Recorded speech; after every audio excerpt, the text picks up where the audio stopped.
Minggu lalu sampai mana ya materinya? HPS aja kan ya minggu lalu ya sama kalian presentasi ya? Iya, Pak. Iya, Pak. Oke. Minggu lalu. Berarti setelah Lebaran masih ada 1 kali ya kalau nggak salah yang habis libur hari Rabu itu ya? Iya, Pak. Habis Lebaran masih 1 pertemuan lagi. Sip. Oke. Kok nggak bisa next? Jadi di persiapan, kan minggu lalu sudah bikin HPS ya, sudah ditetapkan HPS sama PPK-nya. Nah, ketika HPS-nya udah ada, barulah kita bisa melakukan pemilihan penyedia, entah tender, pengadaan langsung, dan lain sebagainya. Itu bisa udah kita laksanakan, karena kan HPS-nya udah ada. Terus kemudian nanti tinggal dibikin dokumennya, segala macam. Nah, di teori itu ada yang namanya metode pemilihan. Jadi metode ini menentukan kita ini mau pakai dokumen yang mana ya. Karena setiap metode ini dokumen pengadaannya beda-beda, aturan mainnya kan beda-beda. Nah, untuk pengadaan barang, konstruksi, sama jasa lainnya, pokoknya nih ingat aja yang 3 ini nih temenan terus ke belakangnya. Yang 3 ini barang, konstruksi, sama jasa lainnya. Ini metode yang pertama adalah e-purchasing. Kita udah tahu ya, e-purchasing.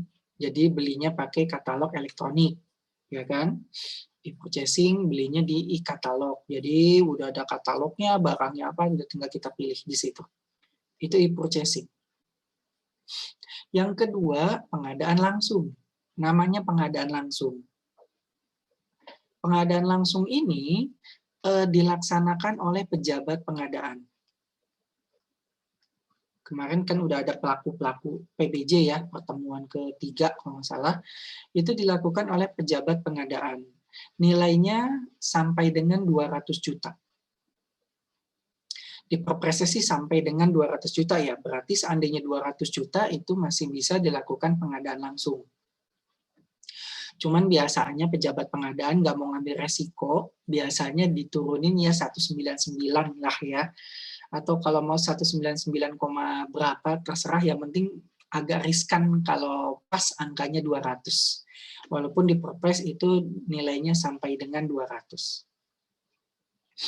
Nah, pengadaan langsung ini yang dilakukan oleh pejabat pengadaan, dia itu udah tinggal milih orang, udah tinggal milih penyedianya siapa. Itu haknya si pejabat pengadaan.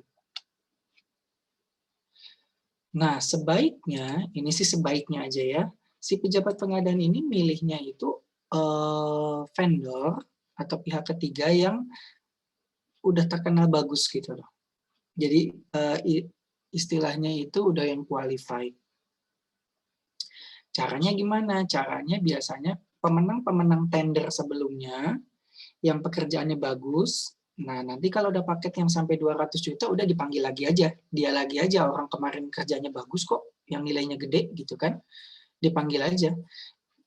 Tapi memang itu hak ya, itu hak pejabat pengadaan, terserah sebenarnya dia memanggil siapa, itu hanya saran aja. Milih yang udah ketahuan bagus. Takutnya kalau pejabat pengadaan ini milih perusahaan-perusahaan baru, kita kan nggak tahu pekerjaannya seperti apa. Walaupun itu tidak dilarang untuk milih perusahaan-perusahaan baru. Kemudian yang ketiga ada penunjukan langsung. Orang mungkin sering ketukar ya, pengadaan langsung sama penunjukan langsung. Jadi kalau pengadaan langsung itu yang sampai nilainya 200 juta.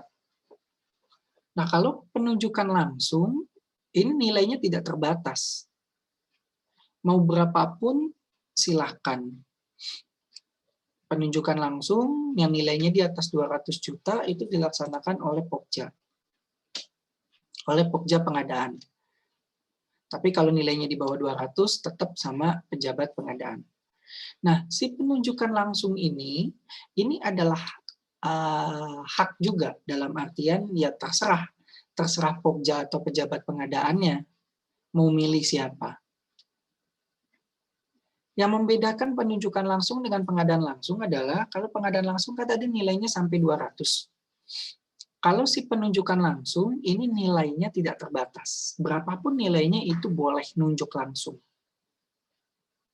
Perbedaan kedua, penunjukan langsung itu karena keadaan tertentu. Harus memenuhi salah satu syarat ini. Gitu kan? Kalau pengadaan langsung, ya syaratnya cuma nilainya doang sampai 200. Terserah mau kerjaannya seperti apa, itu boleh. Yang penting nilainya kecil lah istilahnya. Tapi kalau penunjukan langsung, mau beli mau beli tank baja atau mau beli rudal, ya terserah. Nilainya 10 miliar boleh. Syaratnya itu adalah konferensi mendadak yang pertama. Nah, konferensi ini ya bukan konferensi ece-ece gitu ya. Maksudnya ini konferensi mungkin tingkatnya tingkat tinggi gitu kan, petinggi-petinggi negara.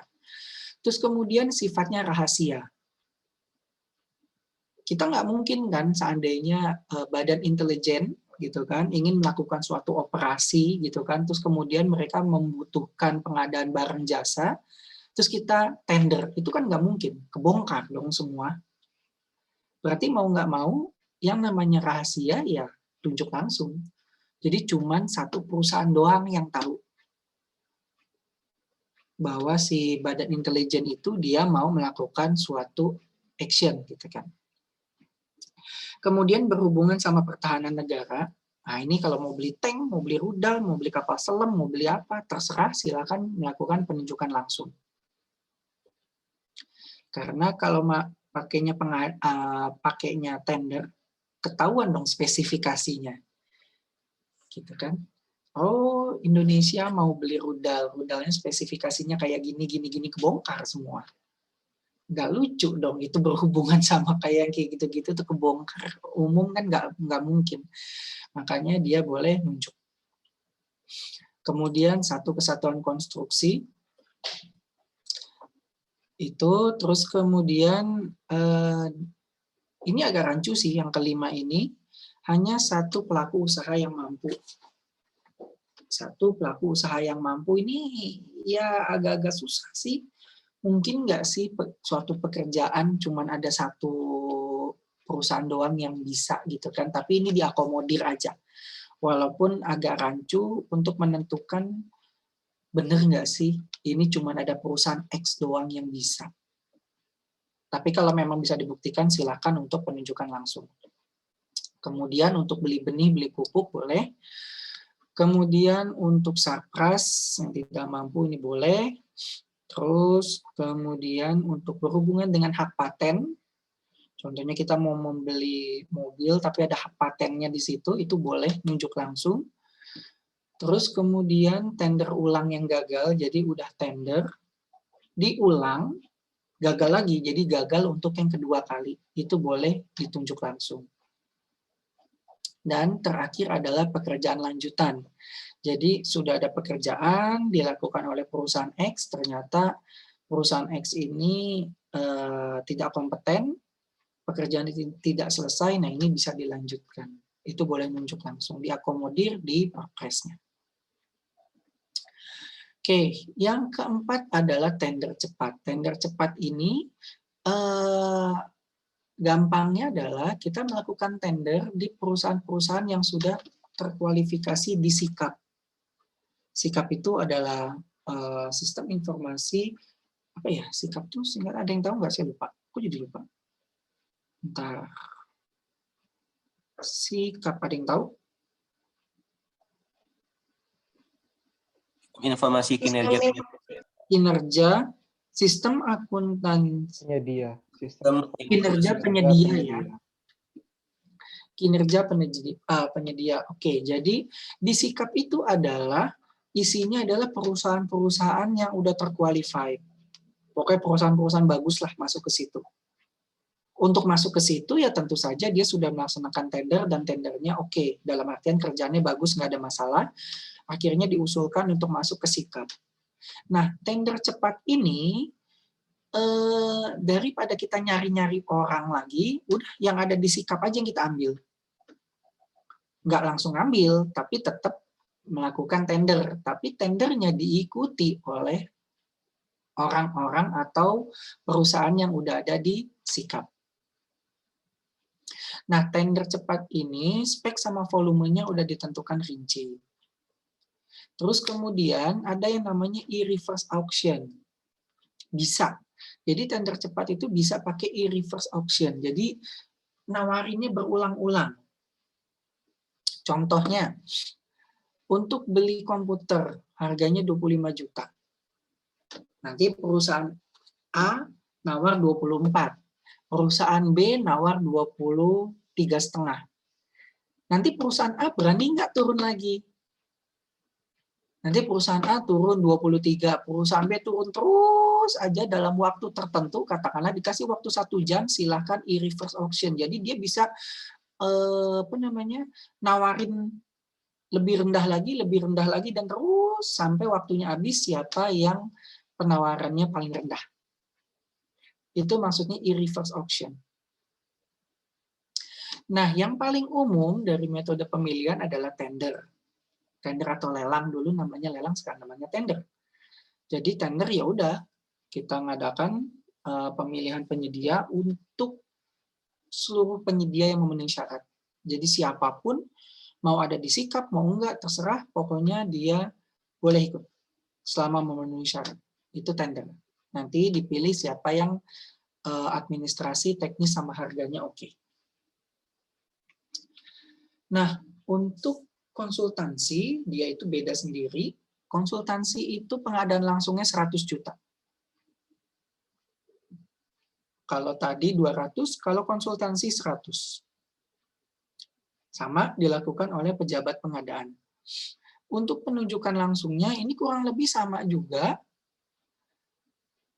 Sama seperti yang sebelumnya, bisa nilainya berapa aja, sifatnya ada rahasia, kemudian seleksi yang gagal, kemudian pekerjaan lanjutan, kemudian ada repeat order. Repeat order ini maksudnya kemarin ada konsultan X kerjanya bagus, kita bisa order lagi, bisa tunjuk lagi sekali lagi. Itu repeat order. Tapi maksimal cuma 2 kali ya, nggak bisa lebih. Terus kemudian yang baru ini adalah jasa ahli Dewan Sengketa Konstruksi. Jadi ketika pekerjaan konstruksi ini ada sengketa biasalah ya, konstruksi kan seperti jalan tol, seperti apa itu kan konstruksi ya, biasa ada sengketa.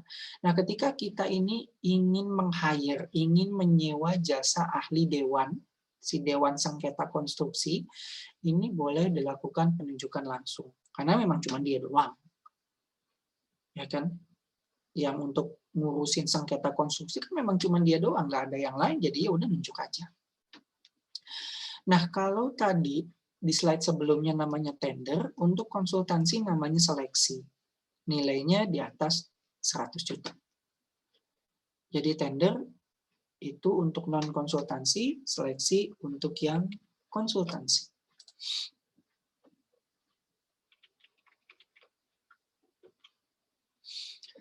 Oke, itu tadi cara ini metodenya. Udah dapat, katakanlah kita mau tender. Oke, udah dapat tender.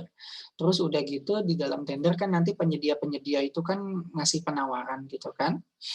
Nah, ketika mereka udah ngasih penawaran dokumen gitu kan, ada harga, administrasi sama teknis. Nah, kita melakukan evaluasi. Evaluasinya menentukan siapa sih yang menang dari dokumen-dokumen itu, dari peserta itu. Nah, cara evaluasinya itu ada 3.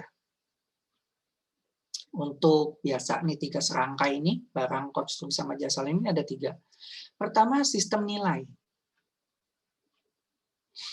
Sistem nilai ini sebenarnya terlalu rinci ya.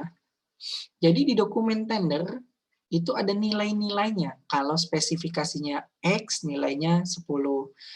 B, nilainya 8. Contohnya gini, sistem nilai contohnya gini. Kita mau ngadain komputer. Oke. Terus dibikin nilai. Kalau yang ditawarkan adalah I7, maka nilainya adalah 5. Contoh. Kalau yang ditawarkan adalah I5, nilainya adalah 3. Kalau ditawarkan I3, nilainya 1. Itu contoh, itu nilai. Begitu pula nanti RAM-nya, kalau RAM-nya 16 GB nilainya 5. Kalau nilai RAM-nya 8 GB nilainya 3. Kalau RAM-nya 4 GB itu nilainya 1, contoh. Terus seandainya monitornya udah ada kameranya, itu nilainya 5. Kalau belum ada kameranya, nilainya 1. Itu sistem nilai. Jadi di dokumen tender tuh ada nilai-nilai kayak gitu, ada guidance-nya. Oke, dan itu sudah disusun semuanya. Kalau speknya begini, nilainya berapa, speknya begini, nilainya berapa, itu semua ada di dokumen tendernya, di dokumen seleksinya. Nah, dengan sistem nilai itu, jadi kita hanya tinggal menjumlahkan poin-poin dari masing-masing perusahaan. Ya kan? Kan udah ada nilainya kan? Si perusahaan X nawarinnya tadi I berapa, RAM-nya berapa, udah tinggal kita jumlah nilainya berapa. Oke. Nah, nilai yang paling tinggi itulah dia yang menang.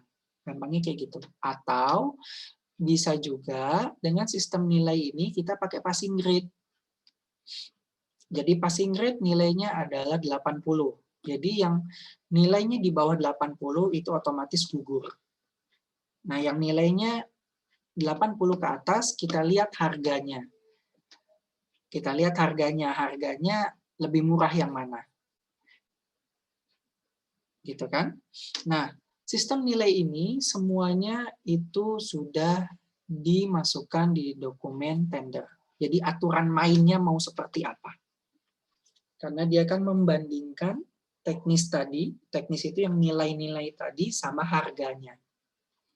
Apakah kalau di atas 80 otomatis nilai tertinggi itu dia yang menang, tender, ataukah yang penting di atas 80 nanti dilihat harganya yang paling rendah siapa dia yang menang. Ataukah pakai persentase nilainya sekian, bobotnya, terus kemudian ada bobot untuk harganya. Pokoknya tergantung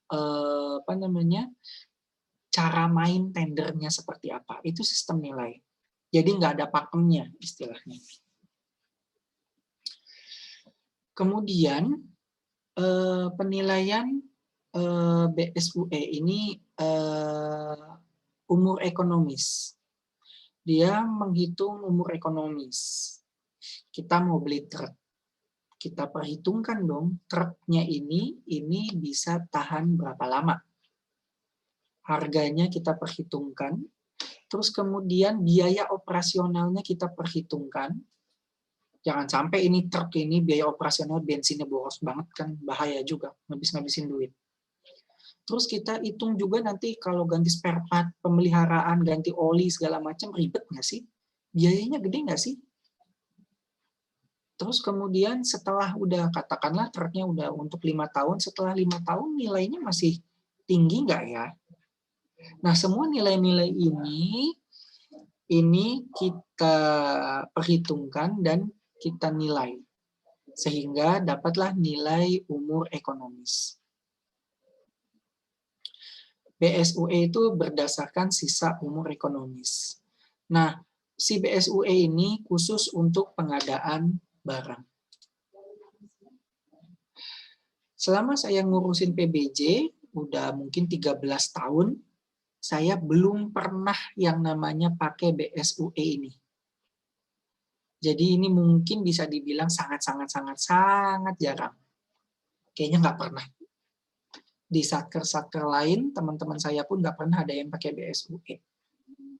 Ini cuma teorinya aja, ada BSUE gitu ya. Jadi nanti kalau kalian nanya teknisnya seperti apa, saya pun nggak tahu karena belum pernah. Saya cuma baca teorinya ada. Nah, yang terakhir, harga terendah ini adalah yang paling lumrah. Kita kalau pengadaan barang paling gampang ini harga terendah. Konstruksi juga harga terendah, jasa lainnya harga terendah. Jadi nggak repot. Kalau tadi sistem nilai kan harus ada rinciannya ya. Barang ini nilainya sekian, spek ini nilainya sekian, kan repot kita jabarin satu-satu. Tapi harga terendah enggak, kita nggak perlu bikin itu, kita cuman bikin kita butuhnya barangnya apa. Jadi di harga terendah kita cuman bikin kita butuh laptop prosesor i5 8 GB, terus harddisknya 1 tera contoh. Seluruh penawaran yang memenuhi spesifikasi itu tidak gugur. Tapi tidak ada nilainya. Cuman lolos. Jadi kalau tadi i5 8 GB 1 tera, kalau ada yang nawarin i5 8 GB 500 GB harddisknya itu sudah otomatis gugur karena di bawah yang kita minta. Terus seandainya semua perusahaan itu nawarinnya sesuai spesifikasi i5 8 GB 1 tera. Cara menentukannya udah harga terendah. Di antara semua perusahaan ini, yang harganya paling murah siapa, dia yang menang. Dah, selesai. Terus gimana seandainya ada yang nawarin speknya lebih? Ya, karena harganya terendah, kalau dia menawarkan speknya lebih, ya lulus-lulus aja.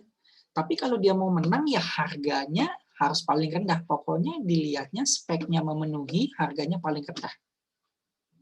Bisa dipahamin ya? Beda sama yang nilai tadi. Kalau yang nilai tadi ada bobot nilainya, baru kita perhitungkan.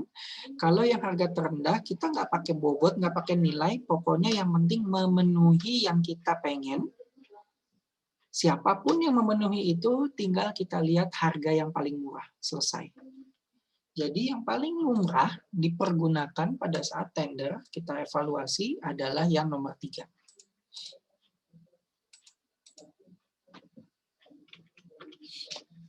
Lanjut ke evaluasi jasa konsultansi. Ini yang agak-agak ribet. Konsultansi ini paling ribet. Itu kan? Metode evaluasinya ada kualitas dan biaya, kualitas, pagu anggaran, biaya terendah. Kualitas dan biaya. Kualitas dan biaya ini mungkin bisa kita persamakan dengan sistem nilai tadi. Kualitas dan biaya. Jadi kita perhitungkanlah nilainya. Kita pakai bobot. Kalau konsultannya itu lulusan S2, teknik sipil, segala macam, itu bobotnya sekian. Kalau nanti lulusannya S1, bobotnya sekian. Ada bobot-bobotnya. Terus kemudian kalau pengalaman konsultannya 10 tahun, bobotnya sekian. Dia pakai nilai. Kemudian nilai itu kita persentasekan dengan biayanya, disandingkan dengan biayanya. Nah, dari nilai-nilai atau nilai persentase yang paling tinggi antara kualitasnya tadi, yang bobot tadi, sama yang biaya, dia yang menang. Itu kualitas dan biaya. Beda halnya dengan kualitas. Kalau kualitas, kita hanya menilai kualitas atau penilaian yang tadi bobotnya aja. Bobotnya itu yang tadi, yang apa namanya, nilai tadi, yang nilainya paling tinggi, dia yang menang. Yang kalau S2 nilainya 10, S3 nilainya 15, gitu kan. Terus kemudian pengalaman 10 tahun nilainya 5, pengalaman 5 tahun nilainya 3. Kita jumlah itu berdasarkan poin-poinnya, oke. Dapat poinnya, siapa yang nilainya paling tinggi, dia yang menang. Tidak memperhitungkan harganya, yang penting harganya di bawah HPS lah ya. Itu intinya sih. Selama dia harga di bawah HPS, dia yang menang. Karena kita mementingkan kualitas. Jadi yang penting nilainya, nilai teknisnya paling tinggi.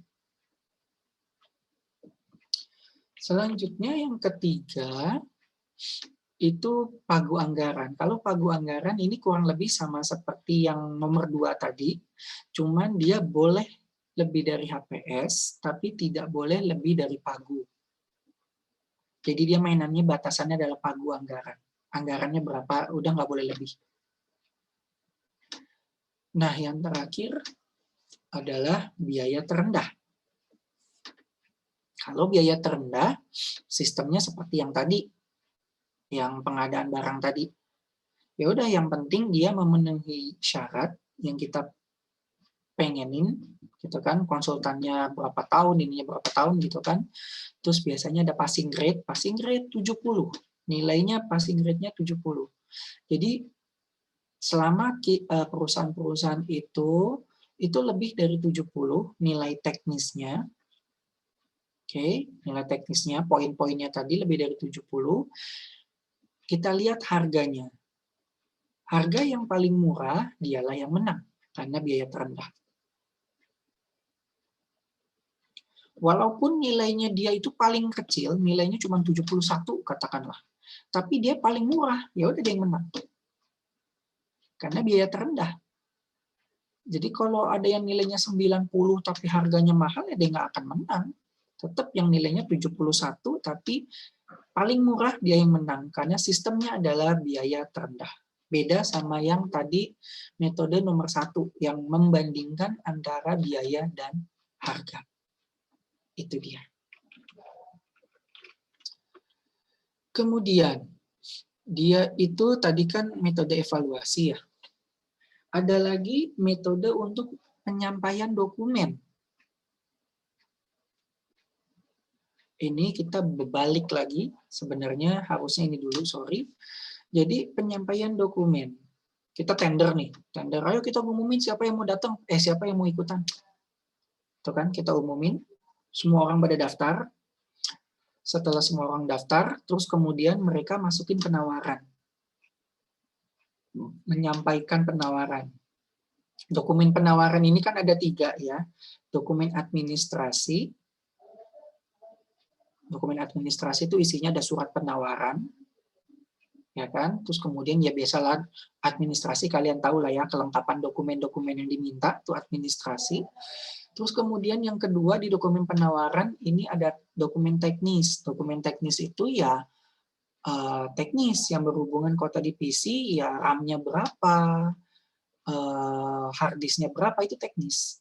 Itu sifatnya teknis. Kemudian kita minta brosur, kemudian kita minta jaminan purna jual, segala macam. Pokoknya berhubungan sama barang atau jasa tersebut, itu adalah teknis. Yang ketiga adalah harga. Jadi ya udah, dokumen harga tuh isinya RAB. RAB menurut si peserta tender. Harganya berapa sih dia nawarin tuh harga. Nah, dokumen ini itu disampaikan dengan 1 file, 2 file, dan 2 tahap.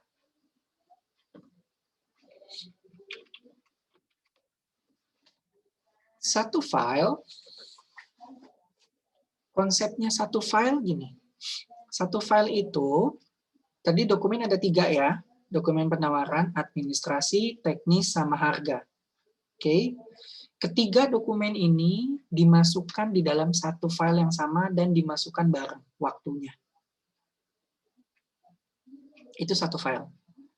Udah kita rar aja semua, kita rar itu 3 dokumen, terus kita ceburin, masukin, upload ke sistem. Itu satu file. Nah, ini biasanya untuk pekerjaan-pekerjaan sederhana yang satu file. Kemudian, untuk yang 2 file. Untuk yang 2 file, jadi administrasi sama teknis, ini satu file tersendiri. Administrasi sama teknis, satu file tersendiri. Satu file yang kedua, itu isinya cuma harga doang. Isinya RAB-nya doang. Jadi administrasi sama teknis satu file, file yang kedua harga. Jadi ada 2 folder lah istilahnya ya, ada 2 folder. Nah, 2 folder ini diuploadnya di saat yang bersamaan. Di satu waktu, tapi ada 2 folder. Itu 2 file. Oke, jadi masukin dua-duanya, terus kemudian masukin bareng waktunya. Cuman nanti dibukanya itu tidak bareng. Jadi nguploadnya bareng, filenya, 2 folder itu bareng diuploadnya, tapi nanti diunduhnya atau dibukanya oleh panitia atau Pokja, itu nggak bareng. Ini biasanya untuk seleksi. Untuk konsultansi, dia bukanya nggak bareng. Nggak barengnya gimana? Ya udah kita lihat dulu lah administrasi sama teknisnya seperti apa. Oke, kalau udah oke, baru kita buka file harganya. Tapi dibukanya di waktu yang berbeda. Jadi sistemnya mengevaluasinya itu di 2 waktu. Panitia atau Pokja itu mengevaluasinya di 2 waktu. Folder yang pertama, yang administrasi sama teknis, kita evaluasi dulu.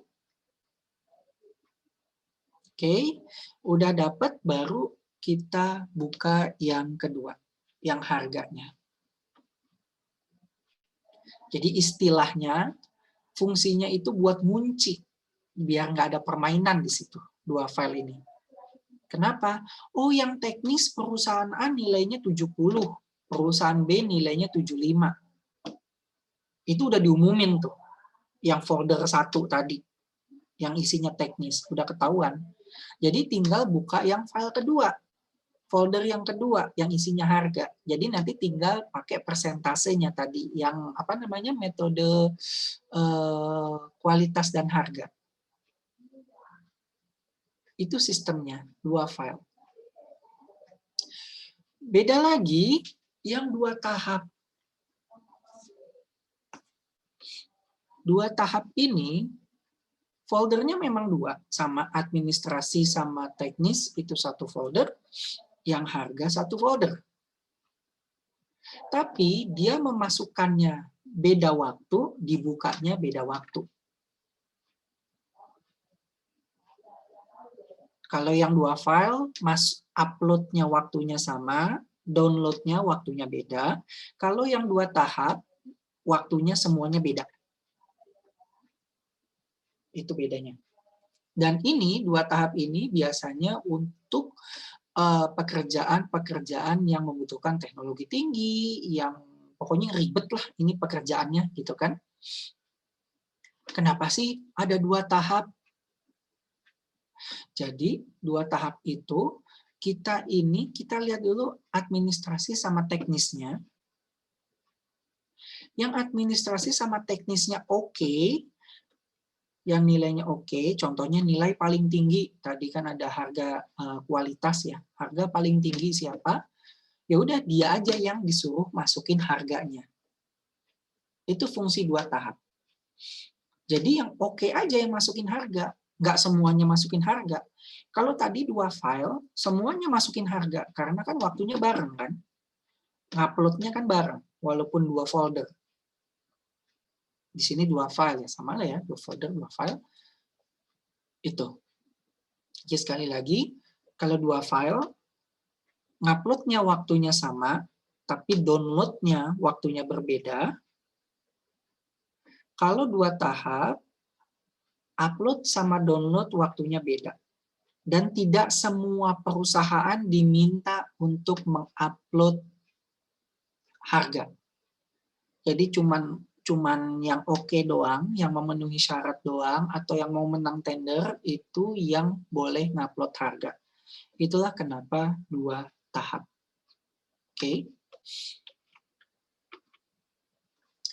Selanjutnya, tadi ada evaluasi dokumen. Dokumen itu isinya tadi apa aja? Administrasi, teknis, sama harga. Selain itu, ada yang namanya dokumen kualifikasi. Dokumen kualifikasi ini isinya kompetensi. Kompetensinya apa sih? Oh, saya ini perusahaan dagang. Saya ini lokasinya di mana, kayak semacam kalian bikin CV, kalian bikin biodata. Gitu kan? Itu kualifikasi. Kualifikasi itu ya saya punya surat izinnya nomor sekian, diterbitkannya tanggal sekian. Itu kualifikasi. akte perusahaan saya dari notaris X diterbitkan tanggal sekian. Pokoknya biodata perusahaan itu kualifikasi. Saya punya pegawai namanya ABCD, terus kemudian mereka ini bekerjanya berapa tahun, pendidikannya apa, punya sertifikat apa, nah itu kualifikasi. Nah, kualifikasi ini dievaluasi juga. Karena kan jangan sampai kita itu minta kualifikasinya itu perusahaan dagang untuk barang elektronik, ternyata kualifikasinya pekerjaan konstruksi. Ini kan nggak sama.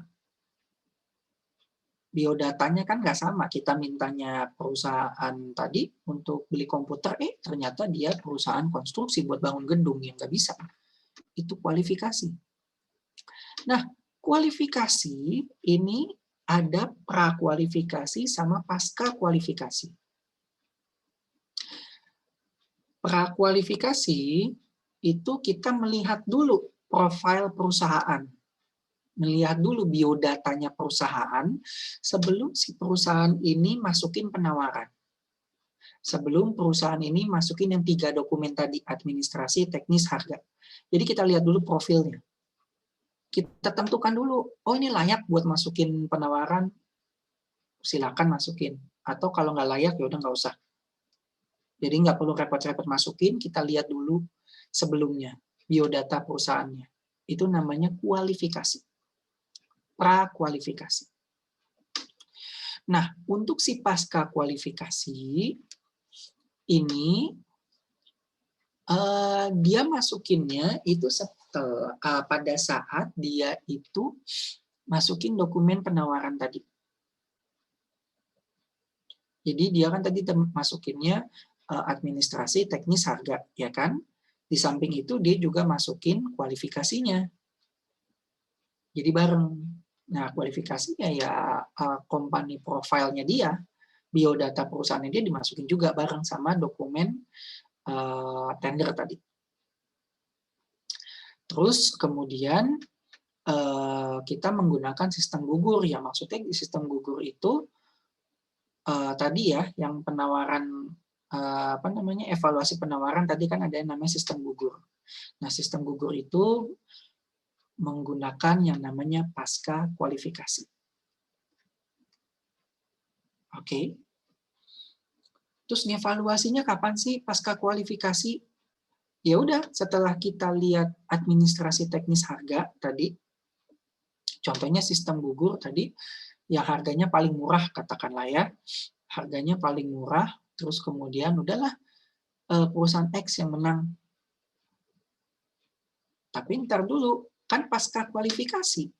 Jadi setelah kita, perusahaan X nih calon pemenangnya, kita lihat dulu kualifikasinya benar nggak sih? Aktenya benar nggak ada? Perusahaannya benar nggak ada? Lokasinya benar nggak? Terus kemudian izin usahanya, kemudian lokasi, kita beneran datengin perusahaannya benar nggak ada? Nah, itu dilakukan belakangan. Makanya disebutnya pasca kualifikasi. Itu ya bedanya ya. Jadi pra itu sebelum memasukkan penawaran, kalau pasca itu bersamaan dengan penawaran, tapi dievaluasinya setelah evaluasi harga atau evaluasi penawaran. Untuk pra sama pasca kualifikasi untuk barang konstruksi sama jasa lainnya, itu yang pasca itu yang nggak kompleks, yang pekerjaan gampang. Tapi yang butuh teknis tinggi, mau bangun bendungan, mau bangun stasiun, rel kereta, dan lain sebagainya, itu menggunakan prakualifikasi. Kita lihat dulu company profile-nya, baru kita lihat dokumen penawarannya. Itu yang kompleks. Untuk konsultansi perorangan, kan kadang-kadang arsitek kan kadang-kadang ada yang perorangan ya, nggak ada perusahaannya dia, arsitek sendirian kan konsultan. Nah ini dia pasca kualifikasi. Tapi untuk yang berbentuk badan usaha, dia prakualifikasi. Dan untuk penunjukan langsung, tadi ya, penunjukan langsung, yang nilainya berapapun, yang penting dia ada syarat, tadi ada 9 syarat atau berapa syarat tadi ada ya. Untuk penunjukan langsung, itu sistemnya adalah prakualifikasi. Jadi kita udah nunjuk, kita lihat dulu company profile-nya oke, baru dia nawarin harga. Nah, untuk e-purchasing, pengadaan langsung, tender cepat, ini ya nggak pakai kualifikasi, karena kan sudah ada di aplikasi Sikap. Jadi istilahnya, ini orang udah qualified lah, udah ada di aplikasi Sikap, nggak usah lagi ada kualifikasi. Nah, ini tadi kan ada kata-kata prakualifikasi itu pekerjaan yang kompleks. Nah, kompleks itu ini kriterianya. Risikonya tinggi, teknologinya tinggi, peralatannya rumit lah ya. Mau bangun mall, mau bangun apa gitu kan. Terus kemudian ya udah, atau kombinasi di antara ketiganya. Pokoknya definisinya adalah risiko, teknologi, sama peralatan. Nah, evaluasi kualifikasi. Kita mengevaluasi dong untuk menentukan, oh dia qualified. Caranya itu ada pakai pembobotan, ada sistem gugur untuk kualifikasi. Sistem gugur ini untuk barang konstruksi sama jasa lainnya, konsultansi pakai bobot. Sistem gugur, cuman kita lihat doang, dia memenuhi syarat kita nggak? Syaratnya contohnya, perusahaan ini berbadan hukum. Cek ada nggak dia izin legalitasnya. Terus kemudian perusahaan ini membidangi barang elektronik, perdagangan elektronik. Cek benar atau enggak. Jadi cuma dilihat kalau sesuai dia lanjut, kalau tidak sesuai dia out, gugur. Cuma ngecek itu doang. Itu sistem gugur. Nah, kalau untuk yang konsultansi, kita pakai bobot. Kita pakai nilai lagi. Pokoknya konsultansi ini paling resek. Kita pokoknya nilai. Konsultansi pakai nilai. Apa yang dinilai? Pengalamannya. Contoh, kita minta pengalaman 10 tahun, katakanlah, perusahaan sejenis. Terus kita nilai, oh ini pengalamannya sesuai, cocok banget nih sama kita. Kita perencanaan gedung kampus. Kita kasih nilainya sekian. Tapi itu udah ada di dokumen seleksinya ya. Udah ada aturan mainnya. Terus kemudian kita nilai semuanya, termasuk tenaga ahlinya. Kita pengen ada 10 tenaga ahli. Kalau 10 tenaga ahli nilainya sekian, 9 tenaga ahli nilainya sekian. Kalau tenaga ahlinya punya sertifikat X nilainya sekian dan lain sebagainya. Dari semua nilai itu kita pakai ambang batas. Contohnya ditetapkan nilai ambang batasnya 80. Ya udah, yang nilainya di atas 80 dia lulus kualifikasi. Terus ada yang namanya daftar pendek. Daftar pendek itu apa? Daftar pendek itu untuk pekerjaan konsultansi, itu yang lulus kualifikasi nggak bisa semuanya ikut seleksi. Jadi harus memenuhi daftar pendek. Daftar pendek itu 3-7. Jadi range-nya itu 3-7 perusahaan, baru kita bisa lanjut ke tahap berikutnya. Kalau kurang dari 3, seleksinya diulang. Kalau lebih dari 7 ya udah kita pilih yang nilainya paling tinggi. 7 tertinggi. Makanya dia pakai bobot. Makanya dia pakai nilai tadi kan. Karena ada daftar pendek. Itu untuk seleksi khusus untuk konsultansi.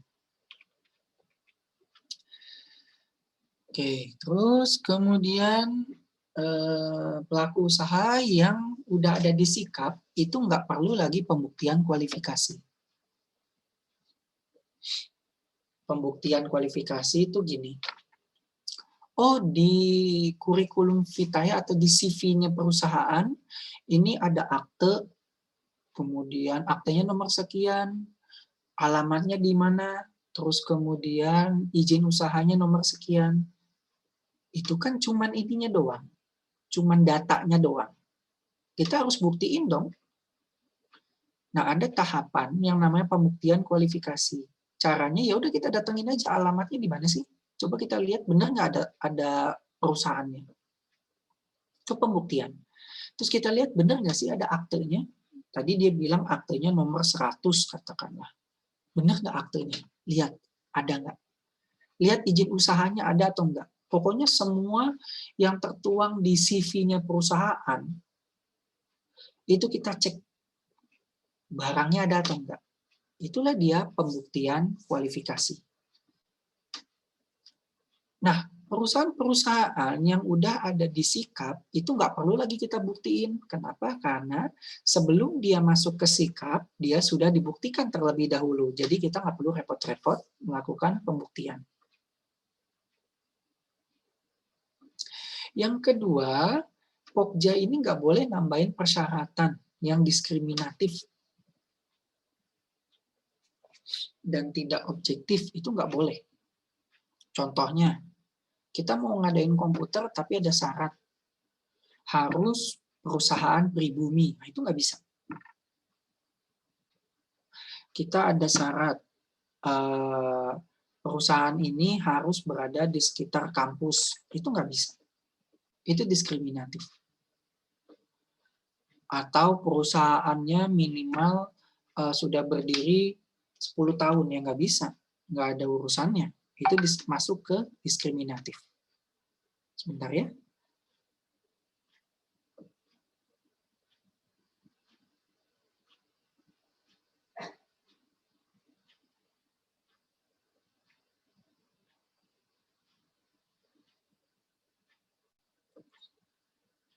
Oke, bentar-bentar. Ada yang mau saya kirim sebentar.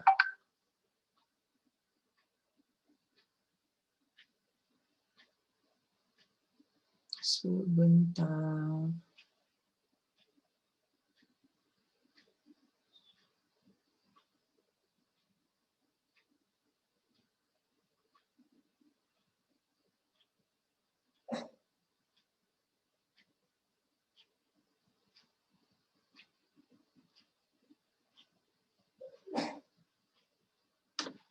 Oke, itu jadi perusahaan Pokja pemilihan dilarang menambahkan hal-hal yang aneh-aneh lah ya, diskriminatif dan tidak objektif, itu nggak boleh.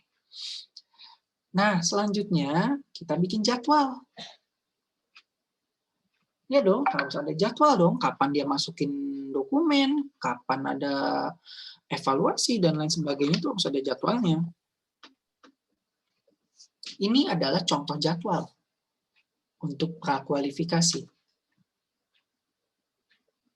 Jadi pertama, kita ngumumin dulu nih. Kita ngumumin prakualifikasinya. Di mana namanya? Di internet. Ini mau ada prakualifikasi pembangunan gedung kampus.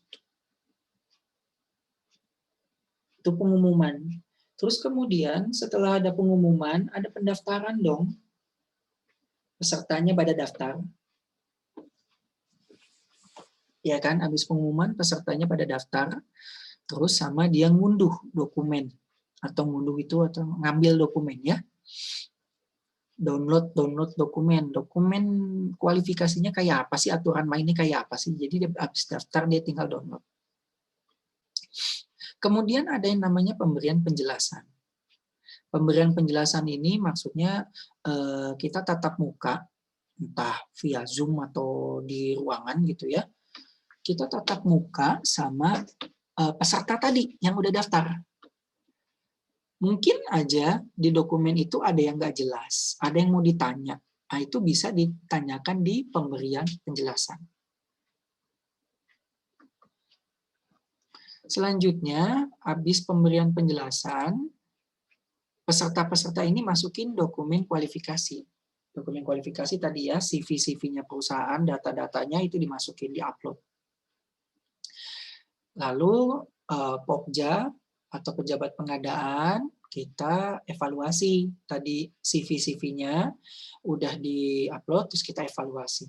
Isinya kayak apa, sesuai atau enggak. Terus kemudian kalau dibutuhkan ada yang namanya pembuktian kualifikasi. Tadi yang kita ngecek dokumennya aslinya seperti apa.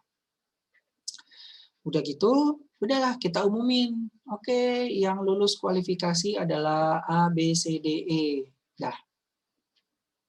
Habis gitu ada sanggah nomor 8. Wah, saya nyanggah, kenapa sih saya nggak bisa menang? Atau kenapa sih si X yang menang? Nah, itu sanggah lah, terserah lah ya. Yang kalah itu boleh nyanggah. Setelah dia itu nyanggah, ada tahap berikutnya yaitu pendaftaran untuk dokumen. Jadi tendernya baru dimulai. Kita mulai tender. Bisa aja tadi yang menang, katakanlah yang menang 7, tapi yang daftar untuk ngikut tender cuma 6. Ya bisa aja, terserah. Dianggap yang satu mengundurkan diri gitu kan. Oke, tender dimulai dari nomor 10. Biasa pendaftaran sama download dokumen tender atau seleksinya, aturan mainnya seperti apa. Di situ ada. Selanjutnya ada pemberian penjelasan. Sama seperti yang nomor 3 tadi. Jadi kan ada tadi dia ngunduh dokumen tender, aturan mainnya ya mungkin ada yang nggak jelas seperti apa gitu kan, harus seperti apa. Nah, ini bisa ditanyakan di penjelasan, di nomor 11. Penjelasannya selesai, silahkan perusahaan-perusahaan itu menyampaikan atau memasukkan dokumen penawaran. Setelah dia menyampaikan dokumen penawaran, ini ada pembukaan. Oke, kita buka terus kita evaluasi. Ini oleh Pokja yang nomor 13-14. Ini di sini contohnya adalah yang 2 file. Kalau 1 file ya udah. Nomor 13 ini ya udah berarti seluruhnya kita buka, administrasi, teknis sama harga. Udah kita buka, kita evaluasi. Udah kita evaluasi, kita umumkan. Siapa sih yang menang? Kalau cuma 1 file, ya udah selesai tahapannya. Kalau 2 file, yang lulus administrasi teknis, kita buka lagi untuk file yang kedua. Atau yang 2 tahap, kita minta yang lulus di nomor 15 yang kita umumkan untuk memasukkan file yang kedua. Itu untuk yang 2 tahap. Tinggal beda di situnya aja. Intinya habis dia masukin, kita evaluasi lagi, terus kemudian kita umumkan pemenang tender atau yang menang seleksinya siapa. Habis gitu ada sanggah. Yang nyanggah siapa? Yang nyanggah hanya peserta tender. Kalau kamu nggak ikutan, kamu nggak bisa nyanggah dong. Oh, kamu nggak ikutan seleksi, nggak ikutan tender, bukan pemain kok. Istilahnya kamu nggak ikutan lomba, kok nyanggah? Nggak bisa. Jadi kalau kamu ikutan lomba, kalah, boleh nyanggah. Kemudian ada yang nomor 20, ini namanya sanggah banding atau sanggah yang kedua. Udah disanggah, terus kemudian dijawab, masih nggak percaya, dia nyanggah lagi yang kedua. Tapi sanggah banding ini khusus untuk yang pekerjaan konstruksi. Kalau selain konstruksi, sanggahannya cuma 1. Nyanggah, udah. Selesai sanggah banding atau sanggah doang, udah dijawab, udah oke, ya sudah. Tanda tangan kontrak. Itu untuk yang prakualifikasi. Untuk yang pasca kualifikasi, ini jauh lebih singkat. Jadi pertama ada pengumuman, habis dia ngumumin ada upload dokumen. Dokumennya jadi 1 semuanya. Yang nomor 2 ini bukan dokumen kualifikasi, tapi semua dokumennya. Terus kemudian ada penjelasan. Penjelasan ini ya udah semuanya. Penjelasan kualifikasi sama tendernya. Jadi satu semuanya. Terus kemudian dia ngupload, terus kemudian kita buka, kita evaluasi. Ya yang dievaluasi ya administrasi, teknis, harga, sama kualifikasi. Kita cek semuanya. Dari itu baru kita umumkan. Udah kita evaluasi semuanya, langsung kita umumkan. Selesai diumumkan, ada sanggah, dan ada sanggah banding khusus untuk konstruksi. Habis sanggah banding, kalau udah oke semua, kita tanda tangan kontrak sama yang menang. Itulah dia perbedaan jadwal antara yang pasca sama yang pra. Bedanya jauh banget. Yang pasca ini bisa lebih singkat. Yang perlu diperhatikan, karena sekarang zamannya udah zaman teknologi ya, ngupload kan sekarang udah pakai internet kan, ya kan? Jadi boleh dilakukan Sabtu Minggu. Karena kan udah internet 24 jam bebas lah. Boleh dilakukan Sabtu Minggu, tapi syaratnya hari terakhirnya itu harus hari kerja. Hari terakhirnya harus hari kerja. Contohnya, penyampaian dokumen penawaran, ini di nomor 4 yang warna hijau, itu hari keempat, 5, sama 6. Oke. Yang nomor 6 ini, kolom nomor 6, itu tidak boleh Sabtu atau Minggu. Dia harus hari kerja. Dan bukan hari libur juga ya.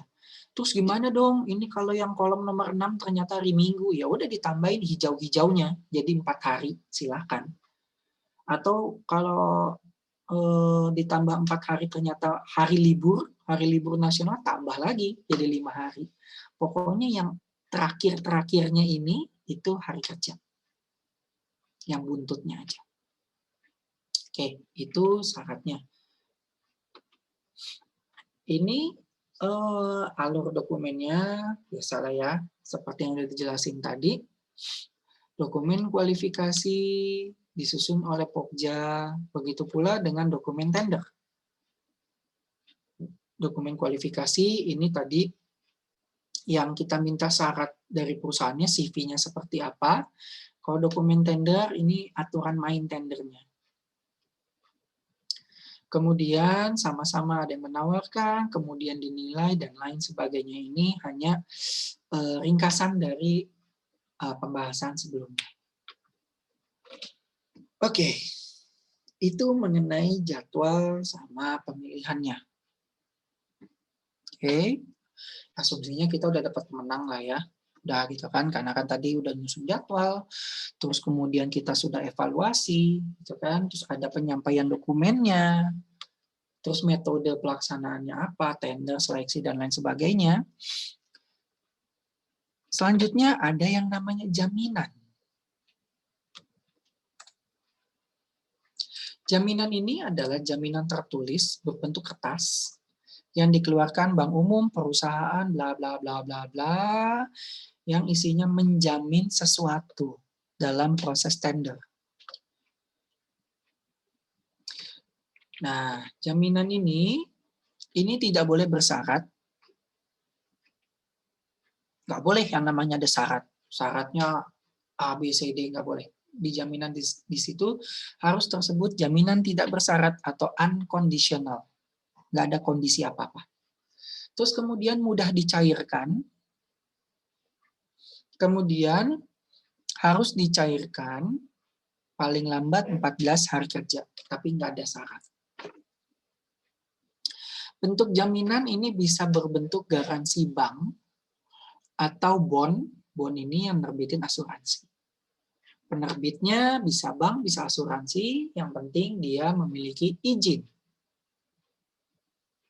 Jangan sampai nggak ada izin dari OJK. Ini adalah jenis jaminannya, ada 5, ditambah 1, jadi 6. Ada jaminan penawaran, sanggah banding, bla bla bla bla bla. Ini sesuai dengan tahapan yang tadi.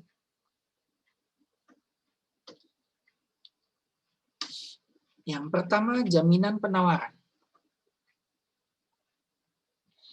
Jaminan penawaran itu nilainya 1-3% dari HPS, bebas terserah milih. Terus hanya untuk konstruksi yang di atas 10 miliar. Itu jaminan penawaran. Untuk pekerjaan terintegrasi, ingat ya, terintegrasi. Dulu itu kan ada di awal-awal pekerjaan terintegrasi yang menggabungkan konstruksi sama barang, konstruksi sama konsultansi, dan lain sebagainya terintegrasi. Itu besarannya 1-3% dari pagu. Jadi mainannya bukan HPS tapi pagu. Itu jaminan penawaran. Jaminan penawaran diberikan pada saat dia itu menawarkan harga.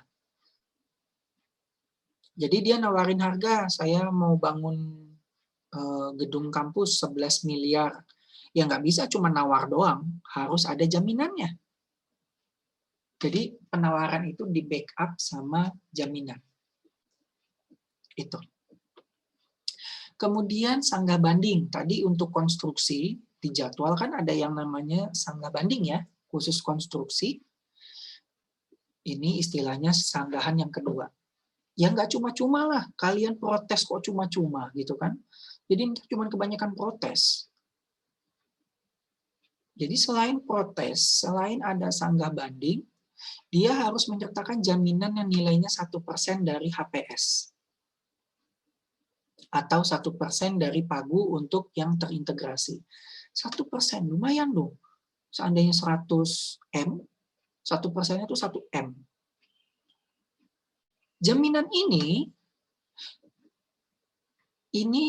kalau dibilang risiko, berisiko lah ya. Sekarang gini, saya protes, sanggah banding, gitu kan. Udah ngasih tadi 1% dari HPS 1 M. Ternyata sanggah banding saya ditolak. Otomatis jaminan saya diambil. Hilang deh 1 M. Gara-gara protes. Tapi kalau protes saya diterima, sanggah banding saya diterima, jaminan saya dibalikin. Jadi uang saya aman yang 1 M tadi. Makanya untuk sanggah banding ya harus hati-hati, buktinya harus kuat. Dan untuk yang sanggah banding ini nanti yang menjawab adalah PA, atau menteri ya. PA-KPA yang jawab. Sedangkan sanggah yang pertama, sanggah yang tidak banding, yang biasa, itu yang jawab adalah Pokja. Oke, dan yang sanggah pertama, yang tadi yang jawab Pokja, itu nggak perlu jaminan. Kalian bebas mau nyanggah, mau protes nggak apa-apa. Nggak pakai jaminan. Kemudian, yang ketiga, jaminan pelaksanaan. Jaminan pelaksanaan ini, itu sebelum kalian mau tanda tangan kontrak, ada jaminannya dulu. Nggak bisa langsung tanda tangan kontrak, harus kasih jaminannya dulu. Dan jaminan ini untuk kontrak yang di atas 200 juta. Barang, konstruksi, jasa lainnya di atas 200 juta. Nilainya berapa? Nilainya adalah tergantung penawaran kalian itu berapa. Kalau penawaran kalian itu 80% sampai 100% dari HPS, maka jaminannya adalah 5% dari nilai kontrak. Tapi kalau penawaran kalian itu rendah banget, di bawah 80%, maka jaminannya adalah 5% dari HPS. Dan untuk pekerjaan terintegrasi yang itu bukan HPS tapi pagu anggaran. Oke, itu jadi untuk jaminan pelaksanaan ini sebelum tanda tangan kontrak harus ada jaminannya, nilainya tergantung nilai penawaran kita ya, penawaran perusahaannya. Dilihat dulu. Yang nggak perlu jaminan pelaksanaan ini e-purchasing, jasa konsultansi, sama aset yang dikuasai oleh pengguna. Cuman ini berisiko yang nomor 1, jadi abaikan aja. Jadi untuk e-purchasing sama jasa konsultansi ini nggak perlu jaminan pelaksanaan. Aset dikuasai pengguna ini maksudnya daripada ngasih tadi bank garansi, saya kasih mobil aja deh. Titip nih mobilnya sebagai jaminan, contohnya. Atau rumah, contoh. Teorinya sih bisa, cuman kan berisiko. PPK-nya juga belum tentu mau, gitu kan. Yang paling aman ya udah pakai jaminan aja. Berikutnya, jaminan uang muka. Uang muka ini apa? Uang muka itu adalah modal kerja. Jadi habis saya tanda tangan kontrak nih, saya direktur PT X. Saya tanda tangan kontrak, saya minta ke PPK, Pak, saya butuh modal. Saya butuh yang namanya uang muka. Kata PPK, oh boleh, saya kasih uang muka, tapi harus menyertakan jaminan uang muka. Nanti pembayarannya dikurangin dari uang muka. Oh, tadi saya harusnya nerima uang 20 juta bulan ini, tapi saya udah punya uang muka kemarin 20 juta. Ya udah, dikurangin jadinya. Nah, uang muka ini diberikan 30% untuk usaha kecil, 20% untuk non kecil, dan untuk kontrak tahun jamak yang lebih dari 1 tahun itu 15%. Di sini adalah maksimal. Kalau cuma 10% gimana? Ya boleh aja. Kan ini maksimal. Atau tidak diberikan uang muka gimana? Ya boleh aja. Nggak ada masalah. Sah-sah aja. Jadi, besaran jaminan uang muka itu adalah senilai uang mukanya yang diterima. Kalau di sini yang usaha kecil 30%, katakanlah 30%-nya itu 300 juta, katakanlah. Ya berarti jaminan uang mukanya 300 juta. Jadi nanti kalau udah soal, besaran jaminan uang muka adalah 100% sebesar uang muka yang diterima. Jadi kalau dia mau nerima uang muka 300 juta, ya jaminannya 300 juta itu. Gitu ceritanya. Kemudian, ada yang namanya jaminan pemeliharaan. Jaminan pemeliharaan ini ketika pekerjaan itu udah selesai, kita ada pemeliharaan dong. Kalau barang tuh garansi, ini pemeliharaan. Jaminan pemeliharaan ini untuk konstruksi sama jasa lainnya yang membutuhkan masa pemeliharaan. Iya dong, kita udah capek-capek bangun gedung, ya harus ada jaminan pemeliharaannya. Kenapa? Ya nanti kalau ada bocor-bocor, atau gedungnya ceteng ngelupas segala macam, ya kan masih garansi. Itu tanggung jawabnya si kontraktor. Makanya butuh jaminan pemeliharaan biar kita masih ngikat itu si kontraktor. Nah, nilainya itu adalah 5% lagi dari kontrak. Terus kemudian dikembalikan 14 hari. Jadi kalau pemeliharaannya 6 bulan, ya udah kalau udah selesai 6 bulan, ya udah dibalikin jaminannya. Istilahnya garansinya udah selesai. Udah balikin. Terus kemudian di sini di kotak yang bawah itu ada uang retensi. Uang retensi apa lagi ini kan? Terus ada serah terima pertama. Aduh. Jadi ketika gedung itu selesai, ini kan konstruksi ya, atau rehabnya selesai, itu adalah serah terima pertama. Jadi kerjaannya itu selesai, itu adalah serah terima pertama. Setelah serah terima pertama, dia ngasih jaminan pemeliharaan. Setelah itu baru namanya serah terima kedua.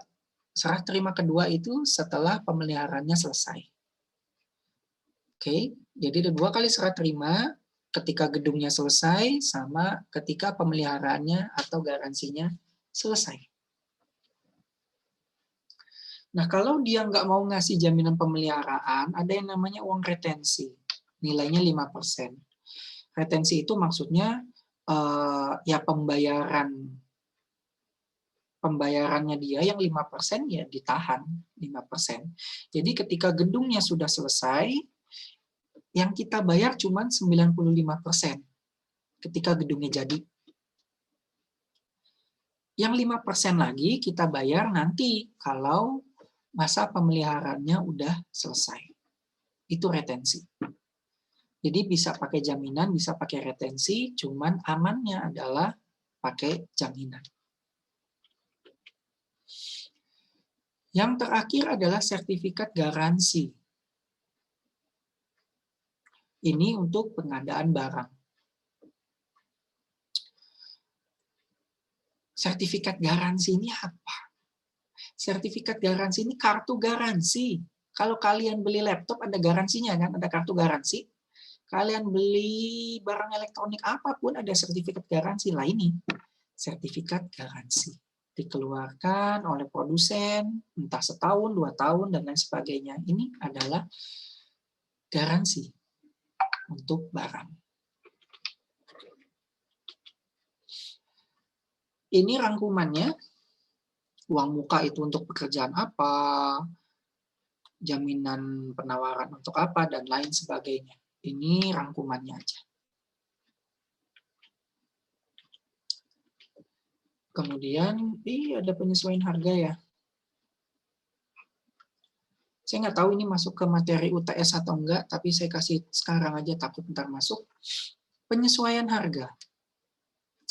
Jadi untuk kontrak tahun jamak, yang kontraknya lebih dari 1 tahun, sebentar ya, azan dulu ya. Iya, Pak. Baik, Pak.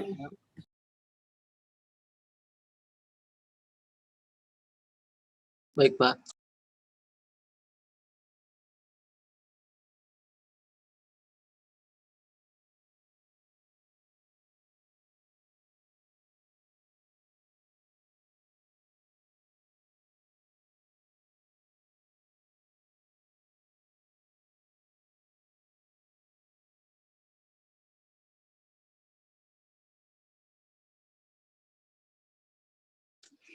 Oke, lanjut dikit lagi.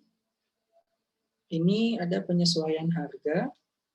Jadi penyesuaian harga ini untuk kontrak tahun jamak yang pekerjaannya lebih dari 18 bulan.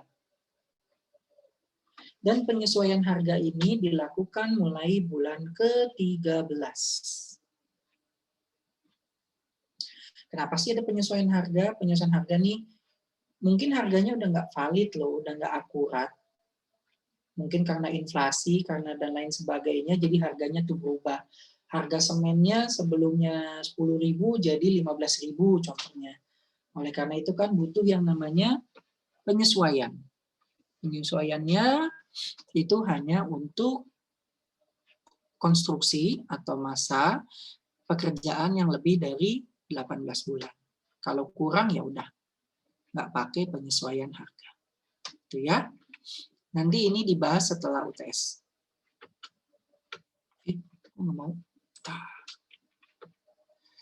Jadi secara garis besar rangkumannya Pokja Pokja ini kan masa persiapan ya. Kalau kemarin PPK itu bikin apa aja PPK kemarin? PPK itu menetapkan HPS, menetapkan rancangan kontrak, menetapkan jaminan-jaminan, ya kan? Untuk Pokja, dia menetapkan metode pemilihan. Tadi itu yang di atas, mau tender, seleksi, penunjukan langsung, dan lain sebagainya. Kemudian metode evaluasi. Tadi udah juga, metode evaluasinya mau apa? Sistem gugur, nilai, dan lain sebagainya. Tadi udah dibahas. Terus kemudian menetapkan metode penyampaian dokumen. Penyampaian dokumen ini mau apa? 1 file, 2 tahap. Kemudian bikin jadwal, itu Pokja juga. Tadi yang penjadwalan tadi. Dan yang terakhir, kualifikasi. Kualifikasinya penyedia ini maunya seperti apa? CV-nya mau seperti apa? Itu Pokja yang menetapkan. Inilah dia tahapan persiapan pemilihan penyedia yang dilakukan oleh Pokja. Itulah dia materi untuk hari ini. Silakan kalau ada yang mau ditanya. Materinya banyak ya. Silakan. Izin bertanya, Pak. Gimana Tika? Iya, Pak. Tadi yang buat pasal 42 tentang, kalau nggak salah tentang apa ya? Yang konsultasi-konsultasi itu, Pak, yang folder-folder tadi, itu tuh di PP terbaru tuh nggak ada ya, Pak? Maksudnya itu tuh dihapuskan atau seperti apa ya, Pak, kalau di PP terbarunya? Soalnya saya bandingkan dan saya lihat dengan PP Perpres tahun 2018 itu dia masih ada. Cuma kalau di Perpres 2021 itu dia dari pasal 42 sampai pasal 49 dia itu nggak ada Pak isinya. Jadi kayak langsung dilengkap dari 40 langsung ke 50 gitu Pak. Yang mana? Di Perpres 12 Bukan. Materi yang mana? Yang 1 file 2 file tadi? Oh, itu Pak tadi yang ada gambar folder-folder itu loh Pak. Iya, Apa yang ya? 1 file 2 file itu ya. Jadi gini Tika, Perpres yang baru itu dia menyempurnakan.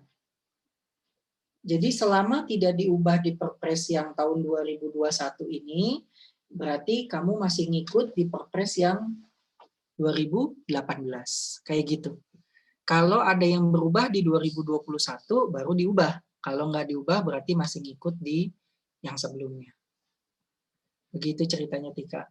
Nanti habis sesi ini, nanti saya kasih matriks perubahannya biar kalian baca-baca.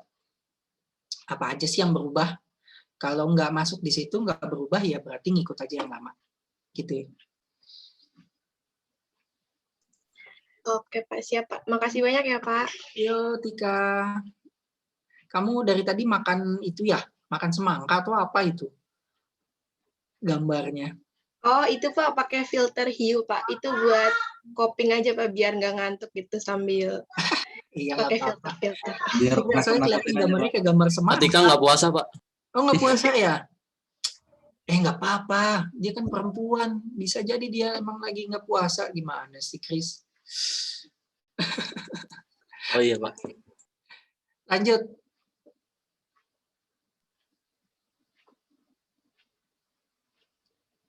Siapa lagi yang mau nanya?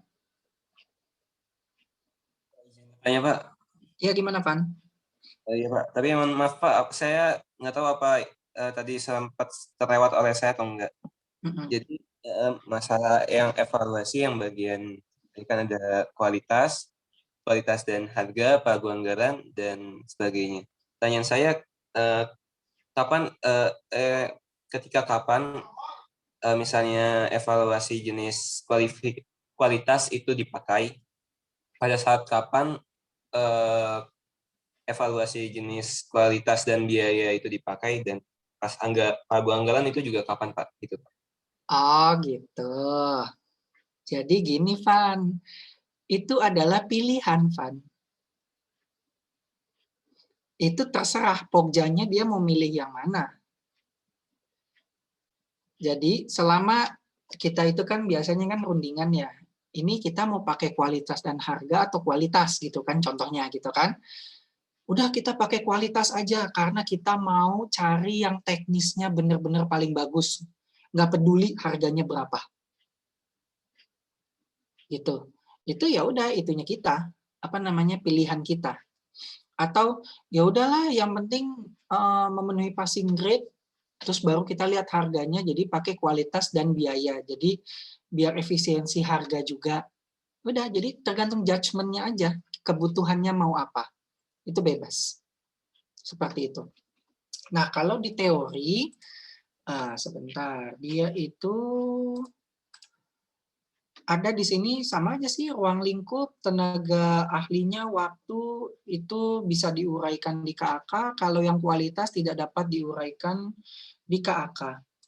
Cuman dalam prakteknya, ya itu kan sifatnya itu ngambang ya. Penguraian, tadi penguraian ruang lingkup gitu-gitu ya itu subjektif. Makanya pada prakteknya itu kamu bisa milih. Contoh, Stan lagi bangun gedung, kita butuh konsultan. konsultan perencana untuk ngegambar gitu ya. Nah, konsultan itu kita bisa milih kita mau pakai yang kualitas dan biaya atau pakai kualitas aja. Tergantung concern kita itu kemana. Apakah kita mementingkan teknisnya atau kualitasnya, atau kita mementingkan harganya. Oh, ini pagunya terbatas nih. Udahlah, pakai kualitas dan biaya. Nanti kalau kualitas takutnya memang dia sangat berkualitas tapi harganya paling mahal. Bisa kan? Tapi kalau memang harga bukan jadi masalah, pagunya masih sangat banyak, ya udah kualitas aja. Yang penting dia tidak menabrak HPS, walaupun dia di antara yang lain paling mahal, yang penting paling oke kualitasnya, tenaga ahlinya paling oke gitu kan, punya sertifikat macam-macam, pengalamannya mungkin udah 10-20 tahun, ya oke itu berkualitas, tapi nggak ada ngaruh biaya sama saya, ya udah pakai metode kualitas gitu, Pak. Saya pahami, Pak. Terima kasih banyak, Pak. Oke, Van. Ada lagi silakan. Izin bertanya, Pak. Ya, Dino, gimana? Saya masih bingung bedanya pengadaan langsung sama tender tadi, Pak. Pengadaan langsung tuh ada maksimal anggarannya 200 juta. Nah, itu mungkin saya terlewat tadi. Mohon penjelasannya, Pak.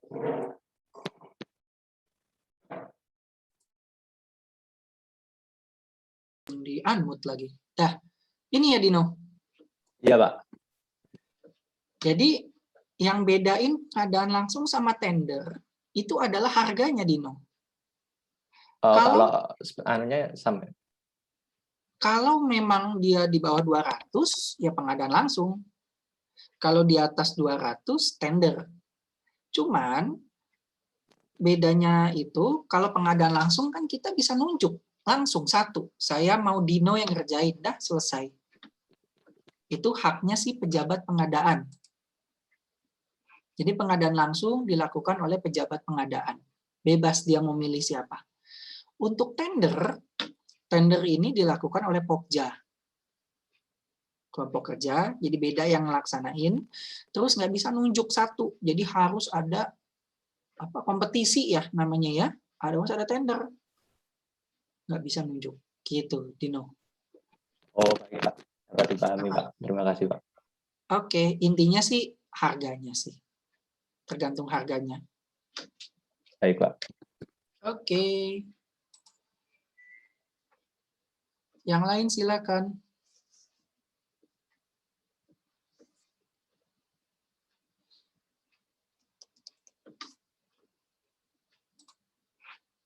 Sebenarnya sih ya, yang namanya pengadaan barang jasa, ini sebenarnya ya lebih enak praktek. Cuman kan ya yang namanya praktek nanti kalian gitu kan. Jadi sekarang memang semacam ngapalin teorinya. Nanti pada saat prakteknya ya akan banyak lika-likunya dan akan tahu, oh kalau gini sebaiknya begini begitu. Yang penting tidak melanggar progresnya.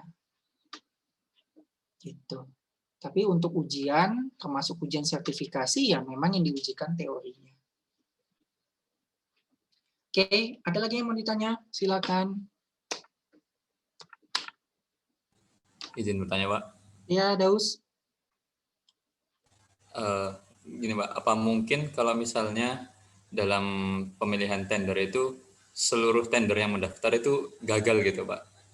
Jadi pada saat ingin melakukan, misalnya ada sebuah proyek gitu kan, Pak, pembangunan atau apa gitu, dan itu sudah ada jadwalnya untuk jadwal untuk pelaksanaannya harus tanggal sekian gitu misalnya. Tapi pada saat mau melakukan pemilihan tender, seluruh tendernya itu kayak nggak ada yang memenuhi syarat gitu, Pak. Jadi sehingga semua tendernya itu digagalkan. Apa itu bisa, Pak, hal seperti itu terjadi? Terima kasih, Pak.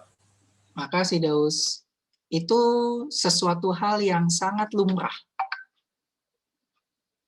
Jadi kalau kalian nanti jadi Pokja, gitu kan, kalian melakukan tender, ya sangat lumrah apabila ada 10 orang yang daftar, ternyata nggak ada yang memenuhi semua, itu bisa. Tapi biasanya itu untuk pekerjaan konstruksi. Kalau untuk ngadain barang, cuman beli iPad, beli TV, beli apa, itu pasti ada lah, gitu kan. Nggak mungkin nggak ada yang bisa. Istilahnya kalian ke Glodok juga barang itu kan ada, gitu kan, di sana. Tapi untuk konstruksi, itu sangat-sangat sering terjadi. Pesertanya 10, ternyata nggak ada yang masukin. Nggak usah menang. Nggak ada yang nawar pun sangat mungkin, gitu loh. Seandainya ada yang masukin 10-10-nya, ternyata nggak ada yang memenuhi. Kita minta bulldozer, kita minta ekskavator, ternyata nggak ada yang punya. Itu sangat-sangat mungkin. Gitu. Jadi ya nggak usah kaget. Nanti seandainya nggak ada yang memenuhi, ya tinggal tendernya kita ulang lagi. Atau seandainya tendernya kita ulang, kita cek. Jangan-jangan HPS kita nih nggak kurang. Jadi kita minta bulldozer, minta ekskavator tadi, yang nggak cukup duitnya buat buat sewa alat tersebut. Bisa jadi kan. Jadi ya kalau ada tender ulang tadi gagal, ya kita harus introspeksi juga. Mungkin HPS kita atau mungkin dokumen tender kita yang terlalu ngejelimet atau dokumen tendernya nggak jelas dan lain sebagainya. Gitu. Berarti kalau misalnya dari apa istilahnya untuk melakukan itu mungkin kan ada jadwalnya gitu loh Pak. Kayak ada misalnya harus pelaksanaan pembangunan ini harus dalam waktu sekian gitu misalnya. Kayak gitu itu apa membuat nggak membuat jadi semakin mundur gitu Pak? Betul. Untuk melakukan. Betul Daus, mundur Daus. Itu sama halnya seperti MRT yang fase 2, kalau kalian baca beritanya, dia sudah tender tahun lalu, tapi ternyata tidak ada peserta tender yang mendaftar. Jadinya kan di tender ulang, jadi mundur kan, itu MRT yang di daerah kota segala macam, seperti itu. Karena kalian nggak bisa, kalian udah tender sekali, terus kalian nunjuk, wah udah KPK datang. Nggak bisa gitu. Jadi, mentang-mentang nih nggak ada tender, nggak ada yang ikut, udah saya nunjuk aja. Nunjuk Firdaus deh jadi kontraktor saya, nggak bisa. Tetap harus ada tender lagi. Mau mundur ya monggo, silakan mundur. Maksudnya jadwalnya yang mundur ya nggak apa-apa. Gitu. Baik Pak, bisa dipahami. Iya, Terima kasih Pak. Jadi sekali lagi hati-hatilah sama yang namanya PBJ ini. Paling banyak kan kasusnya kan yang keciduk-ciduk itu berhubungan sama PBJ ya. Tuh. Nggak harus loh kita nerima duit, nggak harus. Kayak menteri apa tuh kemarin tuh? Ada menteri-menteri itu kan, yang menteri sosial ya? Ya, menteri sosial itu kan berhubungan sama PBJ, dia keciduk. Ya dia memang mungkin nerima duit ya, karena berhubungan sama duit. Tapi banyak pejabat itu nggak nerima duit, cuman salah prosedur istilahnya. Dia harusnya tender ulang, dia nunjuk, ya udah wassalam. Begitu. Oke, ada lagi silakan.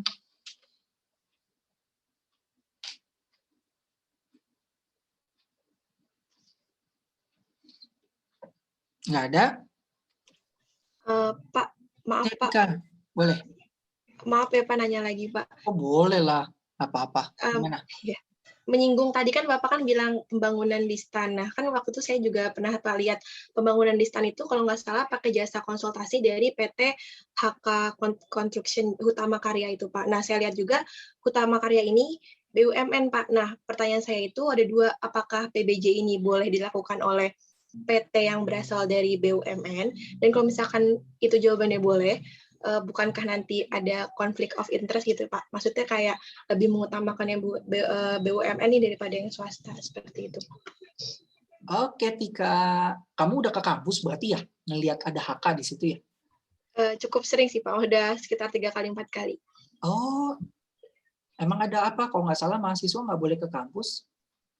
Waktu itu berhubung kegiatan organisasi, saya ada tugas buat inventarisasi aset di sana, Pak. Sama waktu itu tes psikotes juga, Pak. Iya, oke. Ya, dulu pernah ada yang bantuin inventarisasi aset, yang hitung-hitung asetnya kan, ngecek AC, benar nggak ada di situ. Kamu ngurusin kursi nggak? Ada yang hilang atau kursi? Mabok itu nyariin kursi. Gimana Tika? Kamu nyariin kursi Tika?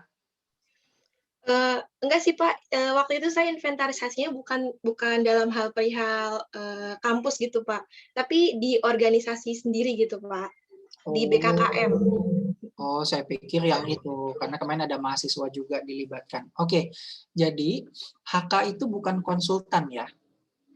HK itu kontraktor. Jadi dia bukan pekerjaan konsultansi, tapi dia pekerjaan konstruksi. Dia yang bangun gedungnya, itu HK. Jadi kalau dibilang boleh BUMN, boleh. Terus kalau dibilang kata kamu ada conflict of interest, enggak. Kenapa? Karena dia sudah melalui proses tender. Jadi pada saat tender kemarin, ya BUMN sama swasta kompetisi, semuanya kompetisi. Kebetulan aja yang menang tender berdasarkan evaluasi tadi itu yang ada administrasi, teknis, harga, sama kualifikasi, yang menang si HK, ya udah. Kebetulan BUMN gitu. Cuman kalau dibilang conflict of interest ya dia sudah melalui proses tender. Gitu ceritanya Tika. Oke Pak, siap Pak. Makasih banyak Pak. Iya. Jadi memang banyak sih di pemerintahan ini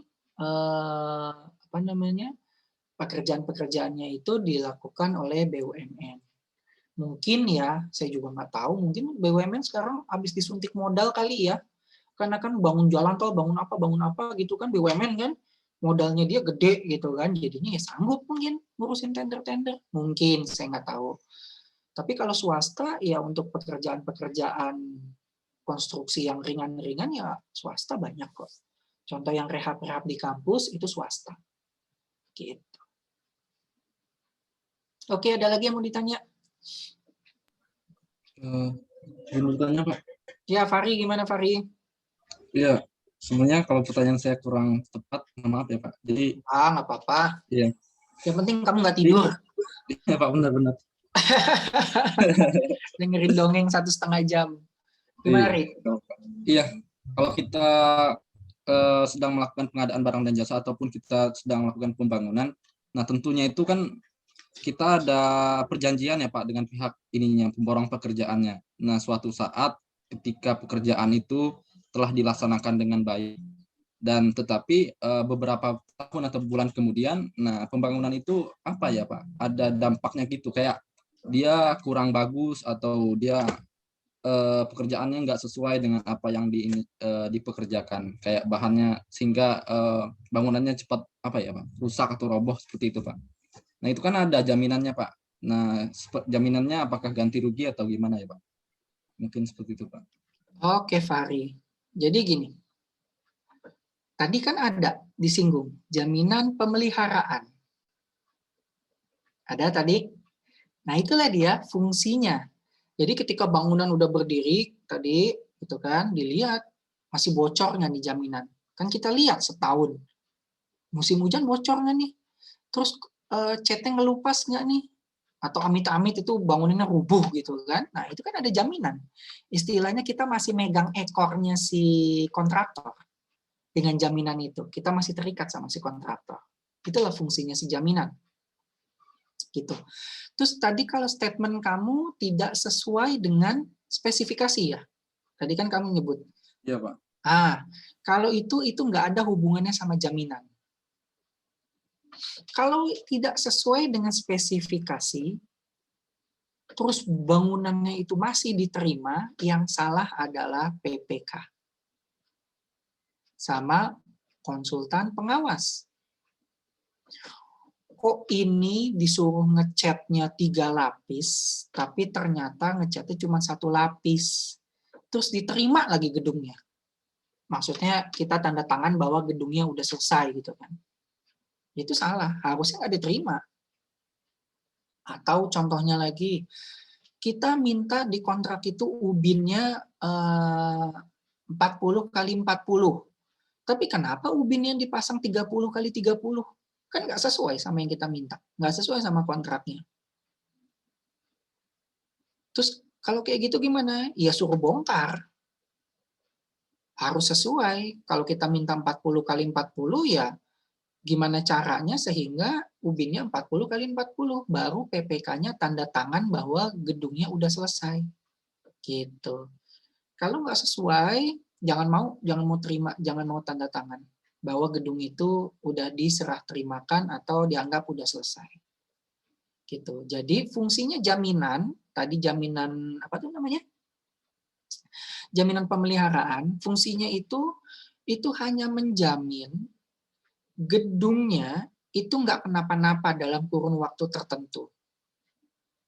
Tapi gedung itu sudah sesuai sama kontrak. Jadi sesuai dulu. Dia udah sesuai kontrak, baru dijaminkan sama jaminan pelaksanaan.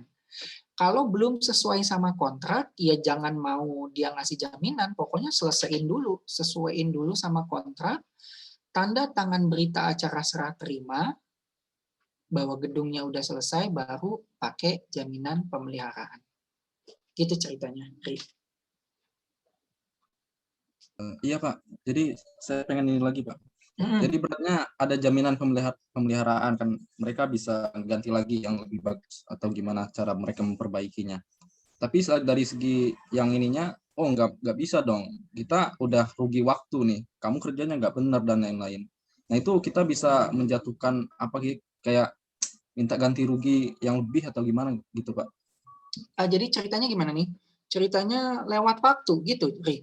Iya, saya kan udah rugi waktu, saya udah percaya dengan kalian untuk yang perkerjakannya, tapi kerjaannya tidak sesuai dengan apa yang sesuai dengan kesepakatan awalnya kayak gitu, Pak. Oke, jadi contohnya bangun gedung 2 tahun gitu kan, tapi ternyata sudah 2 tahun kerjaannya belum beres gitu, Ri.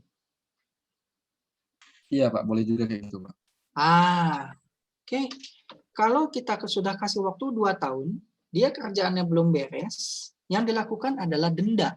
Itu diatur di kontrak. Nanti kita bahas kontrak setelah UTS. Itu ada denda. Dendanya itu adalah 1/1000 dari nilai kontrak per hari. Jadi tiap hari itu dia kena denda 1/1000. Masih belum selesai, besok kena lagi 1/1000. Kayak gitu terus. Itu kalau ngelewatin. Tapi ternyata tadi kan ubinnya salah nih, padahal udah 2 tahun gitu kerjaannya, udah jadi ini gedungnya, tapi ternyata ubinnya salah. Gitu kan? Ubinnya tadi kita minta 50-50, dia 40 kali 40. Ya dibongkar. Salah sendiri. Orang di kontraknya udah jelas 50-50, terus dia suruh ngebongkar, kena denda lagi, ya itu resikonya dia. Nggak cermat lah istilahnya. Gitu. Jadi ya tetap dia harus membongkar dan tetap dia kena denda yang 1/1000 tadi. Gitu. Oke, baik Pak. Terima kasih Pak atas jawabannya. Oke.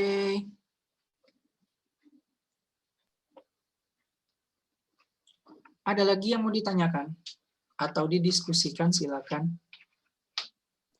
Izin bertanya terkait presensi di portal Pak. Apa sudah aman ya Pak? Soalnya ada teman-teman yang belum bisa absen di portal. Apa? Ini masalah apa Dino? Absen? Absen Pak. Absen kayaknya udah saya save kok ini. Bentar saya save lagi ya. Ini udah hadir 25, coba saya save. Udah masuk? Udah masuk dari tadi. Aman kok. Baik, terima kasih Pak. Soalnya ada teman-teman yang belum bisa mengakses portal Pak. Nggak apa-apa, udah saya absenin. Baik, terima kasih Pak. Yuk.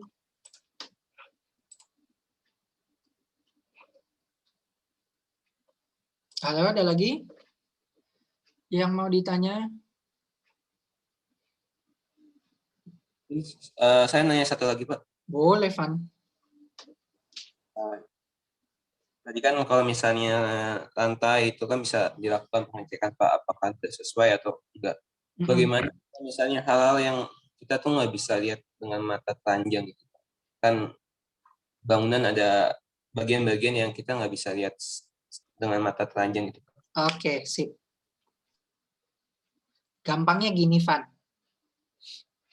Lihat kamu pengaspalan jalan. Ya Kak? Jalanan baru diaspal, seminggu udah rusak. Ya Kak? Itu aspal, katakanlah ya, katakanlah di kontrak tebelnya 20 cm contohnya. Tapi siapa yang tahu pas kita udah ngelindes, emang itu 20 cm, ada yang tahu? Kan nggak ada yang tahu ya, Van? Itu kan nggak kelihatan kasat mata, kan? Nah, itulah dia fungsinya si konsultan pengawas. Jadi, konsultan pengawas tuh kerjanya bukan di akhir, Van. Konsultan pengawas itu dia kerjanya barengan sama si kontraktor kerja. Melototin lah. Dia ngelihat, wah ini 20 cm, ini baru 10 cm, ini kok udah selesai, nggak bisa, harus tambahin lagi. Dia ngawasin si konsultan pengawas ini. Bukan mandor ya, kalau mandor itu kan yang punya kontraktor. Ini yang melototin itu proyeknya. Gitu.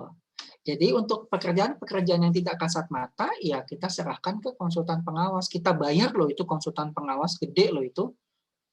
Berapa persen loh itu dari nilai kontraktor. Gitu. Jadi ya udah, dia yang ngawasin. Daripada kita yang melototin jalanan, gitu kan, mendingan dia kita hire orang. Nah, kasusnya kenapa jalanan-jalanan di tempat kalian itu suka pada bolong gitu, baru diaspal besoknya bolong.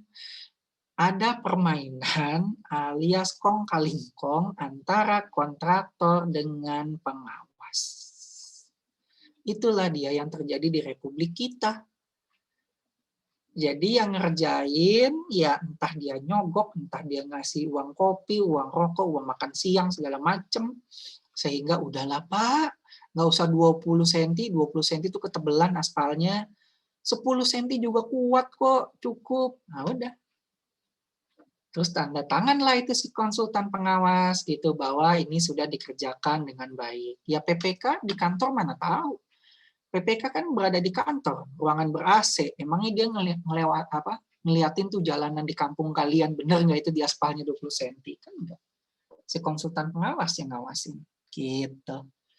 Jadi kalau bolong ya mungkin ada miss di situ biasanya. Gitu, Van. Berarti yang saya bingungin gini Pak. Kalau misalnya ada pekerjaan yang nggak benar gitu, terus konsultan pengawas melihat, lalu apakah langsung ditegur sama dia, atau misalnya pekerjaannya udah jadi dia baru negur gitu Pak?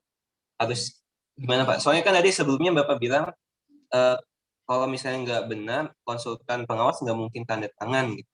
Saya nanggapnya tuh itu pekerjaan bangunannya udah jadi, terus konsultannya tahu kalau misalnya ada pekerjaan yang nggak benar, dia nggak mau tanda tangan. Tapi kan jadi gimana Pak? Saya bingung. Oke. Jadi gini Fahad. Jadi gini. Konsultan pengawas itu kan ada yang baik hati, berintegritas tinggi, ada yang enggak, gitu kan. Konsultan pengawas itu, dia itu ngawasin gedungnya. Pokoknya mulai dari A sampai Z, mulai dari pondasi sampai kamu itu atap, itu seharusnya diawasin oleh konsultan pengawas. Oke, Van?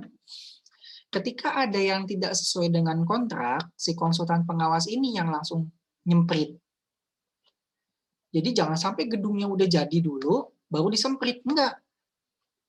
Pada saat ngerjain, ada yang nggak sesuai, disemprit lah sama si konsultan pengawas. Gitu. Dan ketika dia itu gedungnya jadi, kalau memang ada yang belum sesuai, dia nggak mau tanda tangan. Nah, itulah konsultan pengawas yang berintegritas. Itu yang benar. Tapi, itu titik. Paragraf berikutnya, ini saya ngomongin fakta di lapangan. Yang namanya manusia, kan nggak semuanya benar, Van. Ya kan? Yang tadi contohnya si yang konsultan pengawas pengaspalan tadi, itu contoh, dia tuh nggak benar, orang nggak benar. Dia itu udah ngawasin, Van, dari awal. Dia tahu si aspalnya itu tidak 20 cm seperti yang ada di kontrak. tapi dia main mata sama kontraktornya.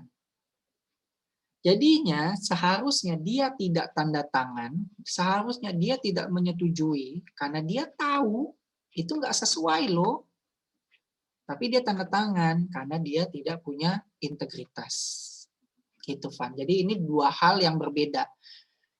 Gitu. Jadi kalau istilahnya tuh apa? Bukan euforia ya, apa sih namanya? Utopia. Utopia itu masyarakat yang diharapkan yang berintegritas, tapi faktanya ada yang curang lah, katakanlah, ada yang nggak benar, gitu Van. Iya Van. Jadi kalau kalian nanti ngurusin PBJ pas kerja, ya kalian nggak bisa mengatakan bahwa semua orang itu baik, gitu kan? Itu fakta di lapangan. Walaupun kalian meng-hire konsultan pengawas, ya belum tentu konsultan pengawas itu kerjanya benar, gitu kan? Karena kan memang ya nggak tahu pada saat dia ngawasin dia tuh ngapain gitu, nggak tahu. Kadang-kadang dia suruh ngawasin ternyata tidak ada di lokasi. Jadinya kontraktornya seenaknya, nggak sesuai sama kontrak. Gitu. Nah itulah, itu nanti perjalanan hidup kalian aja lah itu. Oke lanjut, ada lagi yang mau ditanya?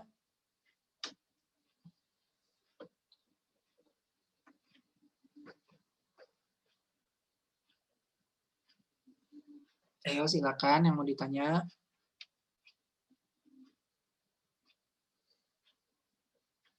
Nggak ada? Ya wes, kalau nggak ada kita pindah ke WAG ya. Saya kasih latihannya seperti biasa. Terus ya mumpung masih nge-zoom ya, minggu depan udah lebaran, maaf lahir batin ya kalau ada yang salah, ada yang kurang, segala macem. Saya nggak sengaja lah ya, masa sih sengaja, tega banget kan. Ya insya Allah kita sehat-sehat semua, bisa lebaran walaupun disuruh di rumah aja kan. Nggak di rumah ya, di daerahnya masing-masing. Bolehlah kalian ke mall kemana itu boleh, yang penting tidak mudik, nggak keluar kota. Ya nggak apa-apa lah, insya Allah semoga cepat berlalu pandeminya ya. Oke teman-teman semua, kita pindah ke WAG ya. Zoom roomnya saya end meeting. Oke, terima kasih perhatiannya semua. Terima kasih Pak. Terima kasih Pak. Pak.